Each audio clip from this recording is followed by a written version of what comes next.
Hi, I'm Michael Pilarski, and I'm here to talk today about balsamroot, Balsamorhiza sagittata, or arrowleaf balsamroot. I got this on the eastern slopes of the North Cascades. There's a lot of it. It's one of the main one of the main shrub step wildflowers in the Pacific Northwest. And I just happen to have four little roots today.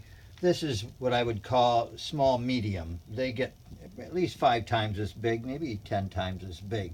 But you don't want to try to dig an old one because the roots is really like a rope that you tie ships up with. And they go, I had a friend track one down 42 inches that he dug out of the ground. But anyway, this is super coarse fiber, really hard to break. The Indians used to tie their horses up to big ones so that the horses couldn't get away and out there in the shrub steppe.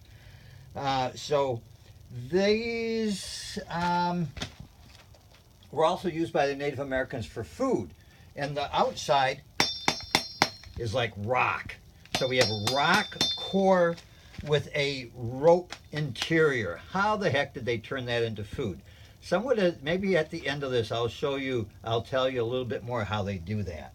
But cutting this up, these rock hard roots and this rope is one of the hardest things of all that I actually process. So, and over the years, I've evolved various tools for the job.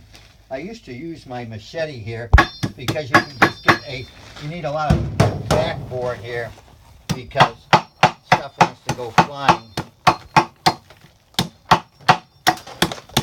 Actually, okay, well, I wear gloves usually for this, but we can do a few without gloves. Don't do this at home without some good gloves on, folks. So, it's a matter of some good strong chops and a good cutting board here.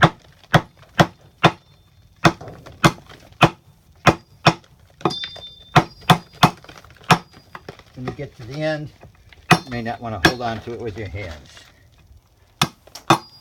And so forth. But what I found last time when I was doing this is that you get some of these bigger pieces of the older root here that if I took a hammer to them,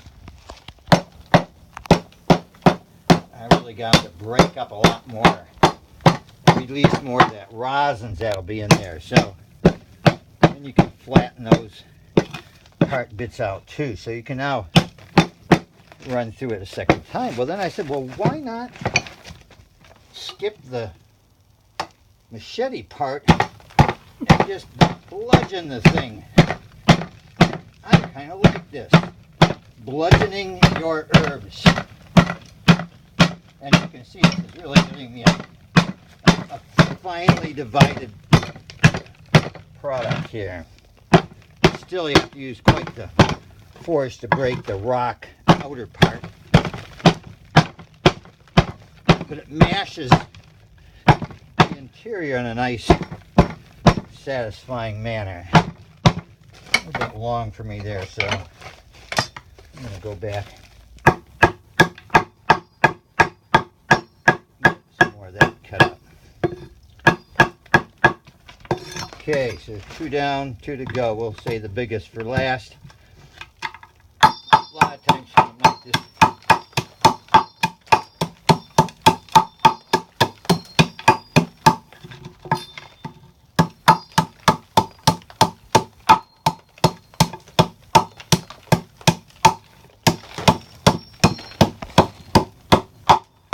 Okay, switch to the bludgeoning approach. Actually, here's another tool I tried at different times with a hatchet. Just a good stout hand hatchet is another tool of choice if that's what you happen to have. A lot of people out there camping.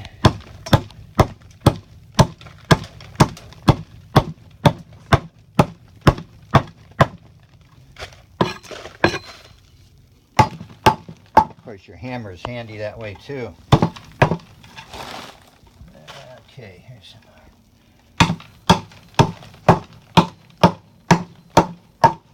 bigger pieces, and so on. I think that's actually sufficient for our purposes for the video here. So the Indians, how they turned this into food was they would pound this up between rocks, pulverize the roots. They would get medium-sized ones, like carrot size, and a little bit bigger, and they would pound it all up and then toss this into a bunch of water in a big basket, a water-containing basket. And the starch in here would then settle out. They would sieve out all the fiber and be left with the starch. So there's a food value if you're really desperate out there in the interior Pacific Northwest. You can also eat the seeds, are much easier to obtain. So there's the process, folks. Now this will be made into tincture or dried, generally. I suppose it could be made into an oil as well. Yeah, that's a little more. Okay. So be careful, and usually if I'm doing this very long term, one more tip. Don't have your knees close to things with action. Have your knees out here, okay? I would have. Yeah, remember, keep your knees out here, not anywhere near the action. Okay.